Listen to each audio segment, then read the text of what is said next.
ঢাকা কলকাতা বিমান পরিষেবা স্বাভাবিক, ধীরে ধীরে স্বাভাবিকের পথে বিমান পরিষেবা। বাংলাদেশ থেকে বিমান আসে কলকাতায়, অর্থাৎ বিমান পরিষেবা ধীরে ধীরে স্বাভাবিক হচ্ছে। ঢাকা কলকাতা বিমান পরিষেবা স্বাভাবিক, বাংলাদেশ থেকে বিমান কলকাতায় এসেছে। কিছুটা বাংলাদেশের পরিস্থিতি স্বাভাবিক হচ্ছে, তবে এখনো পর্যন্ত বেশ কয়েকটি এলাকায় জারি রয়েছে অশান্তি। তবে স্বাভাবিকের পথে এগোচ্ছে বাংলাদেশ। কারফিউ প্রত্যাহার করা হয়েছে, বেশ কিছু স্কুল কলেজ খোলা হয়েছে, তবে বিশ্ববিদ্যালয়ে এখনই পঠন পাঠন শুরু হচ্ছে না।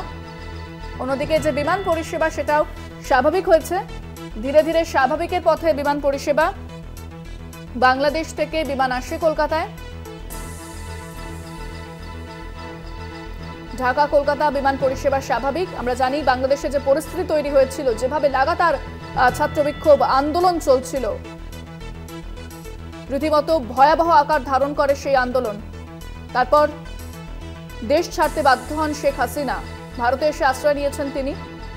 তবে তাকে সময় দেওয়া হয়েছে ভাবার জন্য, তার পরবর্তী পদক্ষেপের জন্য। অন্যদিকে যে বিমান পরিষেবা তা ধীরে ধীরে স্বাভাবিক হচ্ছে।